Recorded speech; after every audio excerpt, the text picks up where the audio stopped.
economista Gustavo Franco ocupou a presidência do Banco Central, a autoridade monetária brasileira, de 1997 a 99. Foi quando o Brasil optou pela desvalorização do real e ele se afastou. Hoje dono da gestora de investimentos Rio Bravo, Gustavo Franco fala sobre o momento atual da economia. Defende o corte urgente de gastos públicos para que o país possa crescer sem inflação. Gustavo Franco, obrigada por nos receber no seu escritório no Rio de Janeiro. Eu começo pelo estágio atual da economia brasileira. Já passamos por inflação, hiperinflação, câmbio fixo, desvalorização.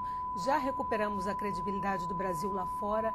Em que estágio a gente se encontra agora? Eu acho que nós deixamos para trás coisas próprias da adolescência de um país em desenvolvimento, que se lambuzou, se embriagou um pouco com a inflação, o apelo de ideias heterodoxas, exóticas, que são meio que pecados da juventude de qualquer país, e deixamos para trás essa fase meio selvagem, e agora somos um país mais normal, que vai acumulando vitórias num ritmo mais maduro.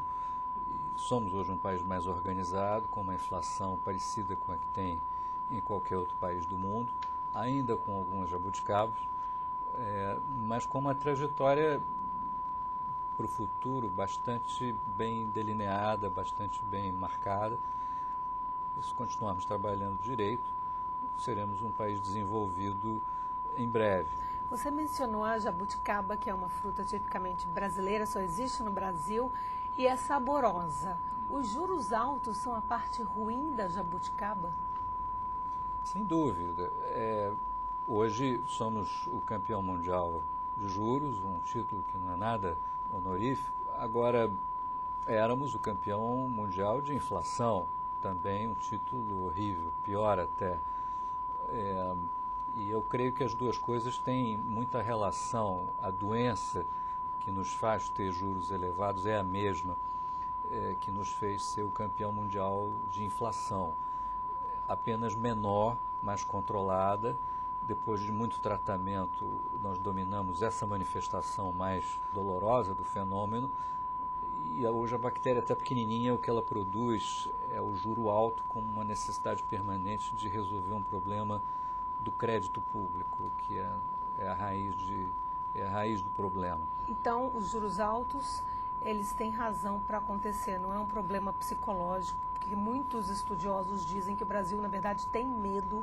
Todos os presidentes que passaram pelo Banco Central, queria até que você falasse sobre isso, claro que se tivessem a oportunidade, teriam baixado os juros, porque é uma coisa boa para todo mundo. Por que os juros não baixam, então? Eu acho que essa é uma boa forma de você separar quem entende de economia e quem não entende. Porque quem não entende acha que os juros e o câmbio, o Banco Central fixa aonde ele quer e bem entende, que é uma questão de caneta e vontade. O que é uma bobagem. Se fosse assim, eu e outros tantos que fomos presidentes do Banco Central, por que faríamos o mal se podíamos fazer o bem? Não é isso? Com o câmbio, eu acho que as pessoas já aprenderam que o câmbio não é uma variável que o Banco Central possa colocar onde bem entenda, seja pela conveniência de combater a inflação ou de favorecer as exportações. Não é uma escolha do Banco Central, apenas por breve tempo, e em alguma medida, o Banco Central pode afetar onde fica a taxa de câmbio. E com os juros a mesma coisa. Como para o câmbio tem o balanço de pagamentos e uma taxa de câmbio que equilibra as entradas e as saídas, para o mercado monetário é a mesma coisa. Os juros têm que estar onde os equilíbrios ocorrem nos mercados financeiros de dívida pública e tudo mais. O que faz o juros ser alto no Brasil é um Estado que gasta muito, que tem uma dívida muito elevada, e essa deficiência de crédito público, deficiência fiscal, é um Estado que permanentemente gasta muito mais do que suas possibilidades, coisa que nós todos vemos no nosso dia a dia. Esta é a causa do juro alto. O Estado tem que tomar dinheiro emprestado para pagar suas contas e, ao fazer isso, pressiona para cima o custo de tomar dinheiro emprestado. O presidente eleito vai ter que começar por alguma área, se ele quiser cortar gastos. Qual seria a sua indicação, o seu conselho? O orçamento é feito de um jeito onde ele não deixa claro que há déficit, que entende que, por exemplo, que o aumento na dívida é uma receita de capital e não um aumento da dívida. Já é uma coisa conceitualmente sutil, porém importante, mas que faz com que, ano a ano, o Congresso aprove orçamentos com déficit, contando com a receita que decorre de vender títulos da dívida. Como é que vai pagar no futuro, ninguém discute. O processo é viciado e o processo produz cronicamente uma sociedade, um Estado que vive além dos seus próprios meios, e esta é a distorção que, em última instância, produz excesso de endividamento e taxa de juros alta. O setor privado é cronicamente esmagado pelas necessidades de financiamento do Estado, e a taxa de juros é um mecanismo que expulsa o setor privado da disputa por recursos no mercado de capitais. É um fenômeno econômico que os livros de texto descrevem, não tem nada de exótico, não é uma jabuticaba nesse aspecto, mas é impressionante às vezes o tempo que leva para o país aprender uma coisa que parece fácil e óbvia depois que você aprende, como, por exemplo, combater a inflação. Não é isso? Quando a gente olha para trás hoje, pensa em que durante 10 anos o país viveu com inflação a 40% ao mês, a gente se pergunta, puxa, que absurdo, como é que pode? Como é que nós deixamos acontecer ou cometemos aqueles erros tão tolos? Não é isso? Possivelmente daqui a 20 anos a gente vai olhar para as coisas que hoje se fala sobre orçamento, finanças públicas, vai dizer, puxa, como é que durante tanto tempo a sociedade se auto-enganou e nós deixamos de adotar o que todo mundo adota e já aprendeu, está mais do que amadurecido no resto do mundo, para sei lá por quê. Né? Então, é aquela história da adolescência. Nós ultrapassamos um bom pedaço da adolescência, mas não chegamos ainda na maturidade, ainda está faltando o assunto das finanças públicas. Sobre reformas no parlamento, você aposta na reforma tributária com o novo governo? Minha própria experiência em Brasília de ver discussões sobre reforma tributária é que daria mais certo se o governo tivesse pautas simplificadas de reforma, onde atacasse circuitos específicos de impostos, onde o número de pessoas discutindo, de entidades, fosse menor. De preferência não se envolvesse governadores e a redistribuição dentro da federação, porque isso é impossível.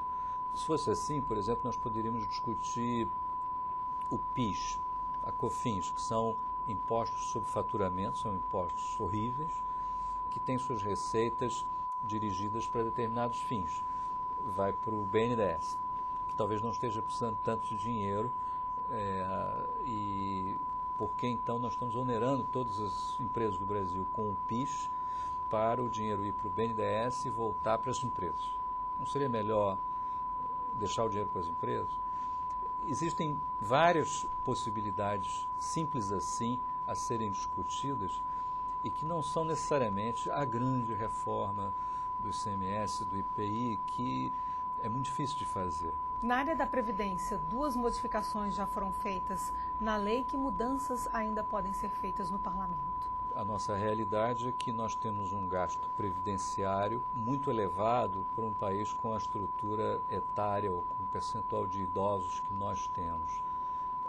A nossa Previdência Social, INSS, é um problema para o futuro e a Previdência do funcionário público também. Eu acho que aumentou bastante a consciência do problema e às vezes por razões inesperadas. Veja que quando houve recentemente a discussão da crise da Grécia e as pessoas se debruçaram sobre a Grécia e se perguntaram por que aquele país estava tão confuso e com um déficit fiscal tão imenso. Aí alguém chamou a atenção que na Grécia a idade mínima de aposentadoria era inferior a 50 anos. Isso era um contraste absurdo, inaceitável, dentro da Europa, aonde, com toda razão, o contribuinte alemão, por exemplo, está sendo chamado a pagar a conta dos excessos da Grécia. Olha, por que eu tenho que me aposentar aos 65, aos 70, tenho que bancar a aposentadoria do grego que se aposenta com 50 anos? Acho que isso teve uma repercussão aqui no Brasil, onde nós tivemos no passado uma discussão sobre idade mínima de aposentadoria, e a história toda fica sendo uma de privilégios, de conquistas, e como se a conquista fosse a conquista e ninguém se discute de onde vem o dinheiro para pagar. O que vem de encontro à nossa primeira observação sobre sua pergunta sobre aonde cortar, não é isso? Eu acho que, em princípio, pode cortar o que a sociedade decidir. Ela deveria ter uma autoridade ampla para mexer no assunto da Previdência. É mais difícil, porque é na Constituição, mas tudo isso precisa ser repensado. Agora, a taxa de crescimento do Brasil ainda é modesta. Dadas as dimensões geográficas do Brasil, a mão de obra e tudo que a gente conquistou, como é que a gente cresce acima dos 5% previstos ou desejados? Falta investimento? Esse é o grande desafio do próximo governo.